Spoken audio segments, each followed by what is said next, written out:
मेरे बच्चे रोते हैं, कभी भूखे होते हैं, कभी ऐसे सो जाते हैं, कभी भूखे सो जाते हैं, कभी खा के सो जाते हैं, कभी मिलता है कभी नहीं मिलता। हम बहुत परेशान हैं। छोटे छोटे बच्चे जब रोते हैं तो मजबूर हो जाता हूँ। कोई आसरा नहीं है, कोई सहारा नहीं है। अगर थोड़ा सा भी कोई आसरा मिल जाए तो ऐसा नहीं है। ये नसें जो हैं बंद हैं, अभी ये टांग मेरी सूख रही है। डॉक्टर साहब ने कहा है अगर आप जल्दी से जल्दी ऑपरेशन नहीं करवाएंगे तो ये जान से काटनी पड़ेगी। तो ऑपरेशन क्यों नहीं करवा रहे आप? ऑपरेशन भाई अफोर्ड नहीं कर सकता, पैसे नहीं है।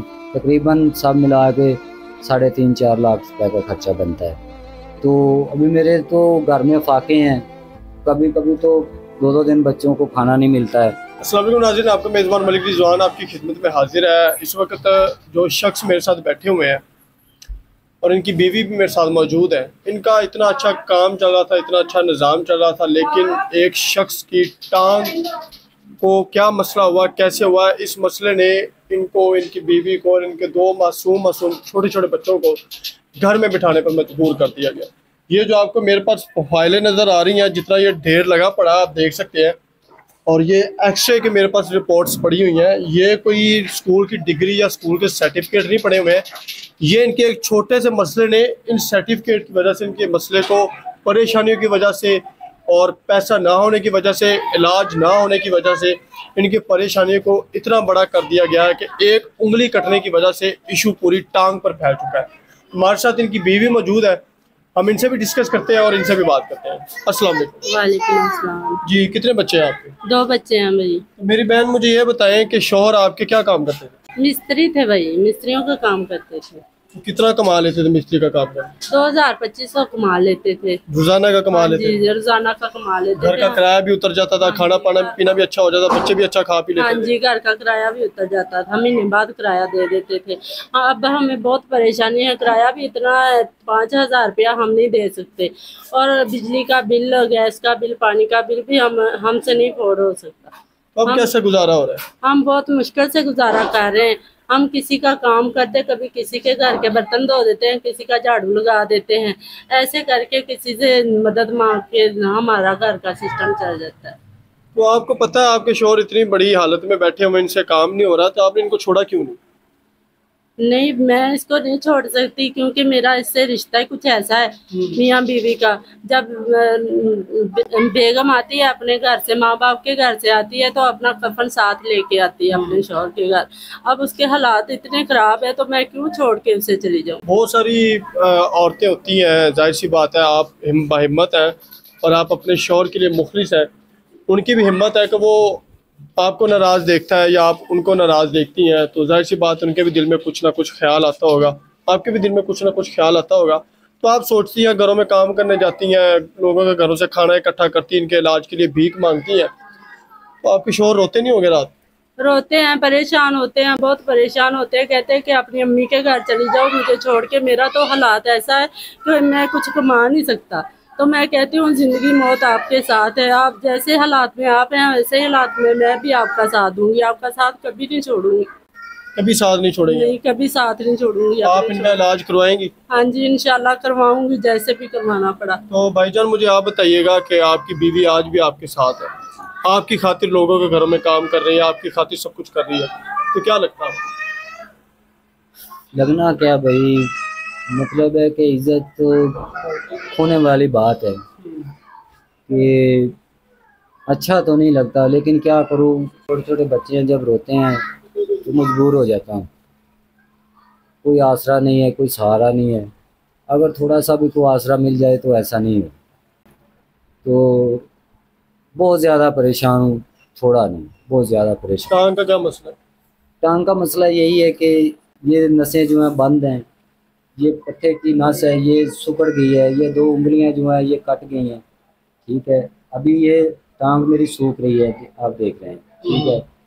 डॉक्टर साहब ने कहा है अगर आप जल्दी से जल्दी ऑपरेशन नहीं करवाएंगे तो ये जान से काटनी पड़ेगी, ठीक है। आप मजबूर हो जाएंगे ज़िंदगी भर के लिए। हो सकता है इस टांग को भी इन्फेक्शन हो जाए। तो ऑपरेशन क्यों नहीं करवा रहे आप? ऑपरेशन भाई अफोर्ड नहीं कर सकता, पैसे नहीं हैं। पहले जब मैंने घर बेचा तो घर का कुछ सामान बेच बड़ा काम लगाया, हकीमों के पास, कुछ नकारा डॉक्टरों के मत्थे लगा, मेडिसिन दी, कुछ फ़र्क नहीं पड़ा, कुछ भी नहीं हुआ। पैसे सारे लगा लिए, जो कुछ था मेरे पास मैंने बेच के सब कुछ लगा दिया है। अभी मेरे पास कुछ है हुआ ही नहीं, तो मैं किधर जाऊँ। तो डॉक्टर उमर साहब हैं सेंटर हॉस्पिटल में, सबसे लेस भी है और अच्छे इंसान भी हैं। उन्होंने मुझे कहा है कि ऑपरेशन के लिए 2.5 लाख रुपए का बंदोबस्त करें।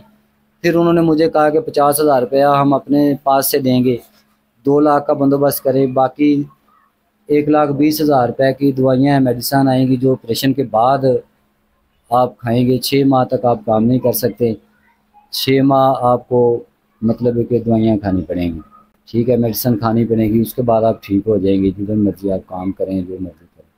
तकरीबन सब मिला के 3.5-4 लाख रुपए का खर्चा बनता है। तो अभी मेरे तो घर में फाके हैं, कभी कभी तो 2-2 दिन बच्चों को खाना नहीं मिलता है, तो भाई मैं ऑपरेशन कहाँ से किया। छोटे छोटे बच्चे हैं, उनके तो कपड़े भी पूरे नहीं है, तो नहीं, कपड़े भी, तो ईद पे भी कपड़े नहीं बने बच्चों के, छोटे छोटे। अभी सच्ची बात तो ये है कि एक घर है इधर, वो हमें ना कपड़े दे देते हैं पहनने के लिए, थोड़े से बड़े होते हैं तो वो मेरी बीवी छोटे करके मुझे दे देती है, बच्चों को दे देती है, तो हम लोग पहन के गुजारा कर लेते हैं। वो अपने ना कपड़े जो उतारे होते हैं वो पुराने कपड़े। तो आप कुछ ऐसे अच्छे अच्छे लोग भी हैं जो कि इस वीडियो को देखेंगे और आपके शोहर का कम से कम इलाज हो जाए, उनका इलाज हो जाए नाजरीन, तो इलाज के बाद ये खुद तो इतना कुछ कर पाएंगे कि इनकी बीवी घर से बाहर जाने पर, लोगों के घरों में काम करने पर मजबूर ना हो। तो क्या अपील करना चाहते? पहले इसने मुझे कभी बाहर नहीं जाने दिया था, कहते थे कि आप घर में ही रहें, बच्चों को संभाले, मैं कर लेता हूँ। मैं कहती थी कि हम रल मिल के गुजारा कर लेते हैं, मैं किसी फैक्ट्री में काम कर लेती हूँ, किसी जगह पे काम कर लेती हूँ। कहता नहीं, आप घर में ही रहें। इसने मुझे शुरू से 7-8 साल हो गए, इसने मुझे घर से बाहर नहीं जाने दिया। अब मैं मजबूर हूँ, मजबूरी की वजह से उसने मुझे रोका नहीं है। घर भी तो चलाना है ना, तो किसी का काम करती हूँ, तो अपने बच्चों का पेट पालती हूँ। मेरे बच्चे रोते हैं, कभी भूखे होते हैं, कभी ऐसे सो जाते हैं, कभी भूखे सो जाते हैं, कभी खा के सो जाते हैं, कभी मिलता है कभी नहीं मिलता। हम बहुत परेशान हैं, लिहाजा हमारी हेल्प करें, जो भी हो सकती है। हमारे बहन भाइयों से मैं गुजारिश करती हूँ, उनसे विनती करती हूँ कि जिससे भी जो भी हो हमारी हेल्प करे। तो आपके रिश्तेदार, बहन भाई, ये सब कहाँ है? सब अपने घरों में, कोई हमारी हेल्प नहीं करता। हम सभी से हेल्प मांगते हैं, कोई हमारा फोन भी नहीं उठाता। हम फोन करते हैं तो कहते हैं हम दोबारा आपको कॉल करते हैं, फिर बाद में कोई हमें कॉल भी नहीं करता। आप चाहती हैं आपके शौहर का अच्छा इलाज हो जाए, उनकी टांग बिल्कुल ठीक हो जाए, सेहतमंद हो जाए, खुद कमाने के काबिल हो जाए? मैं चाहती हूँ कि मेरा शौहर ठीक हो जाए, अपने पाँव पे खड़ा हो जाए, अच्छा खासा कमाने लग जाए, मेरे बच्चों को कपड़े ला के दें, खाना ला के दें। हमारे दिल की यही ख्वाहिश है कि ये जल्द से जल्द ठीक हो जाए, बस। शादी को कितनी देर हो गई? 7-8 साल हो गए। जब आपके शौहर बीमार नहीं थे तब आपको कोई अपने शौहर की वजह से परेशानी आती थी? पैसों की वजह से, खाने की वजह से, रहने की वजह से? नहीं, उस वक्त हमें कोई भी परेशानी नहीं थी। हम किराया भी दे देते थे, बिल भी दे देते थे, बच्चों को भी अच्छा खासा कपड़ा पहनाते थे। अब हमारे पास कुछ भी नहीं है। जो बच्चे रोजाना रोते हैं, हमने ये चीज लेनी है, हमने ये लेनी है, मम्मा हमें ला के दो। हमारे पास पैसे नहीं है जो उनको ला के दे। नाज़रीन, बातचीत ख़त्म की जाए, जाहिर सी बात है एक शौहर अपनी बीवी को रोते हुए और एक बीवी अपने शौहर को रोते हुए बर्दाश्त नहीं कर पाएगी, लेकिन फिर भी एक मजबूरी के तहत आज इनको अपने शौहर की भीख मांगने के लिए, इनका इलाज करवाने के लिए कैमरे में आकर रोना पड़ा। लोग समझते हैं कि आप लोग वीडियो बनाते हैं, पता नहीं आपको क्या मिलता है झूठ बोलकर, झूठ लगाकर, लेकिन एक शौहर अपनी बीवी को कैमरा के सामने लेकर क्यों आएगा और एक बीवी अपने बच्चों के लिए भीख क्यों मांगेगी? अपनी टांग का इलाज करवाने के लिए, अपने शौहर की टांग का इलाज करवाने के लिए वो झूठ क्यों बोलेगी? तो थोड़ा सा खुदा का खौफ कीजिएगा कि अल्लाह ताला ने आप लोगों को सेहतमंद बनाया हुआ है, खाने कमाने के काबिल बनाया हुआ है। मैं नहीं चाहता, ये नहीं चाहती और इनके शौहर नहीं चाहते कि आप मजूर हो जाए या हम मजूर होकर घर बैठ जाए। जाहिर सी बात है, इंसान की ज़िंदगी 100 साल की है, 50 साल की है, 10 साल की है, वो एक दफ़ा ही आनी है। उसके बाद आखिरत का कोई पता नहीं कि क्या होना है, किसका क्या होना है या किसका क्या नहीं होना।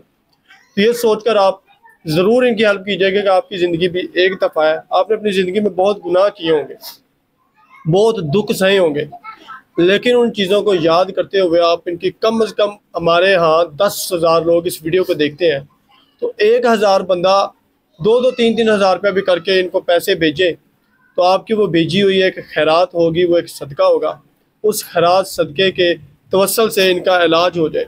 इनकी बीवी लोगों के घरों में काम करने की बजाय इनका शौहर इनके लिए काम करे। शौहर बेशक बाहर जाकर भीख भी मांगे तो अच्छा लगता है, जब औरत घर से कदम बाहर रखती है इसलिए रखती है कि मैं काम पे जा रही हूँ, मेरा शौहर घर में बैठा हुआ है, तो मेरे लिए और इस वीडियो को देखने वालों के लिए डूब मर जाने का मकाम है। तो ज़रूर आप इनकी हेल्प कीजिएगा ताकि इनका इलाज हो जाए, ये सेहतयाब हो जाए, इनके बच्चों को अच्छा स्कूल मिल जाए पढ़ने के लिए, इनके बच्चों का फ्यूचर अच्छा गुजर जाए। इजाज़त दें, अल्लाह निगहबान।